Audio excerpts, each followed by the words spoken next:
about things on the court, off the court, all those things, and just even hearing a lot of comparisons to somebody like that, how does that feel? You know, he's an amazing player. He's an amazing person. He has an amazing character.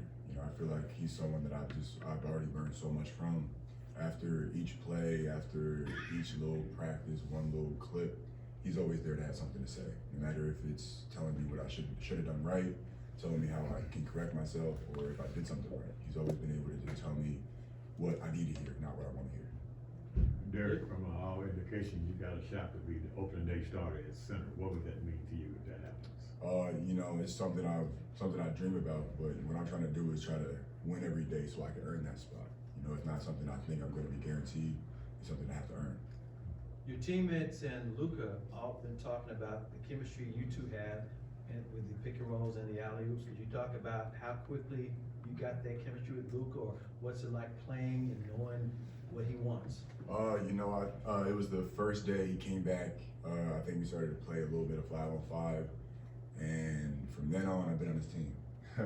seems like he likes what I do, because I make his job easier and he makes my job easier. So I know I'm gonna try to get him open as best as possible, and if he's going in the lane, I know if I'm 2 or 3 steps to the side, that people are gonna have to step to me for the lob threat. So it's gonna give Luka open lane. So Follow up, Dwight was saying that part of Luka's game is deception, and you gotta be ready, because what he's gonna trick the defense into doing is gonna be something opposite. Are you prepared for all that? Are you noticing it? Oh, I've already noticed it. There's been some passes where I've caught, and I'm like, there's no way I should have gotten this pass. So there's no way the ball should be here.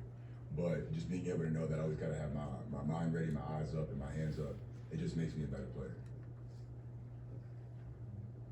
Some of your teammates have complimented your ahead of schedule, I guess you could say, for understanding the schemes and things of that nature. What has helped you to continue to comprehend the schemes?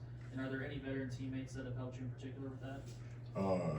Definitely just being able to just know that I take whatever I learned from the summer league aspect and just try to take it a step up for preseason. Being able to know that I'm trying to pick Dwight's brain, I'm picking Kai's brain, I'm picking Luka's brain, to try to figure out their tempos, try to figure out what they like to do. They like to go right this certain way, and if they are going right and they do one stop, that means they're snaking. That means they're gonna come back around.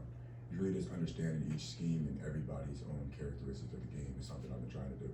The expectations are there, the comparisons are there. Do you feel any type of pressure, Derek, as the season begins, or will you play with the freedom of just knowing who you are and what you bring? I mean, there's always going to be pressure. You know, you shouldn't let pressure just kind of hold you down, because if it wasn't pressure, it wouldn't be that fun. You know, it wouldn't make the lows that low, it wouldn't make the highs high.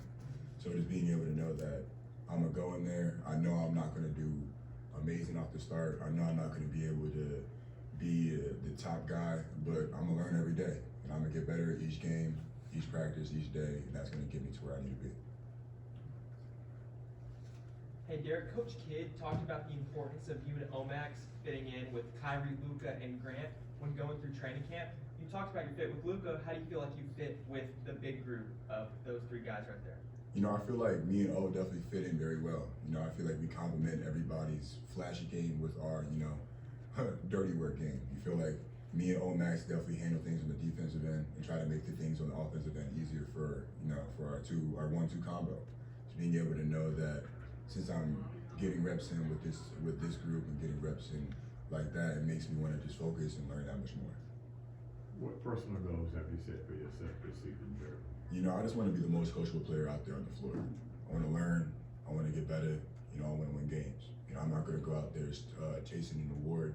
I'm not going to go out there chasing a title. I'm going to go out there chasing wins, and the wins is going to give me those titles. So you spent a lot of time in Dallas getting ready for the season.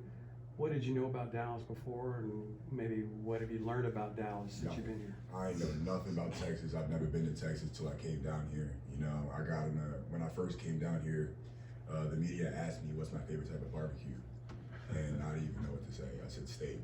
So we all have that. So it took me a little bit to understand, the aspects of being a part of Texas, being a part of Dallas, and I love it. I love being a part of here. I love the heat. I love the culture that's down here.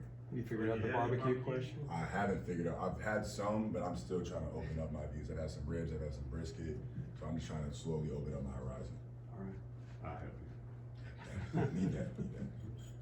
Could you talk about your footwork a little bit? I'm only bringing it up because sometimes rookies get into foul trouble. And I know you're probably gonna be aware of those things. Can you talk about your game and how, you're gonna probably be aware that refs may call fouls on rookies a lot? You know, there's definitely gonna be times where I'm gonna walk straight up and my hands are probably gonna be straight up and they're still gonna call it foul. But they're still gonna be able to just have that piece, the same under control, just know to just keep going. I gotta get to the next play, no matter if that's moving my feet down low to slide over to help, or if I'm switching onto a guard and making sure I'm creating space, so make sure he's not getting into my body and I'm keeping him in front of me. So it just comes along with just a lot of repetition, a lot of patience and time. Outside of basketball, do you have any hobbies? I play a little bit of video games, but I just like to spend time with my family, making sure I'm calling them every day, making sure I'm talking to my friends and family, the people who've been with me throughout this entire road, trying to make sure that they're doing well, trying to make sure I stay in contact, because it keeps me grounded. The people who knew me when I didn't have a name for myself are still around. It just makes it that much better. Have you traveled much around the world at all, or this is the first trip? This is the first trip, and 14 hours is minimum 14-hour flight. It seems like a lot, but I'm gonna do it for we going to Abu Dhabi, so just be quiet and sit down. You bring up a good point about reaching to your family. At 19, it's not just basketball you can be adjusting to, it's life after college, and will you have family members close by, or who's gonna maybe help you make that adjustment just to like everyday life? I have my small circle, the people who have my best interest in mind, my mother, my cousins, my aunts, my uncles, my agent, and even my close friends. There'd be times where I ask them a question and they don't worry about what I want to hear. They tell me what I need to hear. Tell me if I'm doing this the right thing, is the wrong thing, or if I shouldn't be doing a specific thing.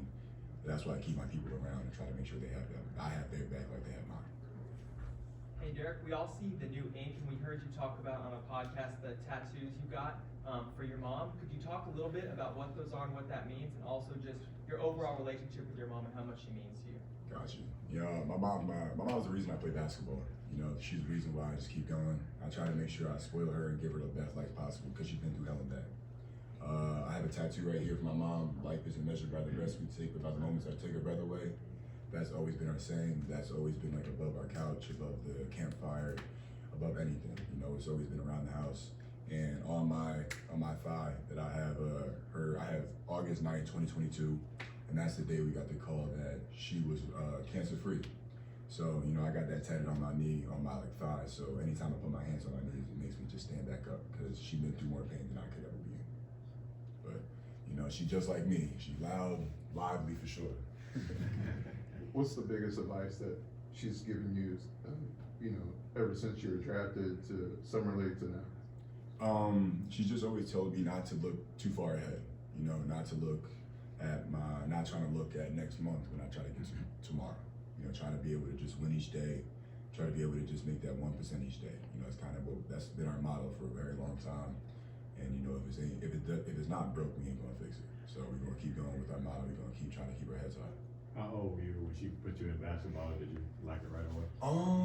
Honestly, I hated basketball when I first played it. When I first stepped in, I thought it was my mom's sport. I wanted nothing to do with it. I used to swim. I really used to swim. I used to be in elementary school or some high schoolers. And then around 4th grade, I'd say, I started to pick up a basketball because I was just playing with my friends. Since I was so tall, nobody wanted me to play with them because it was just unfair.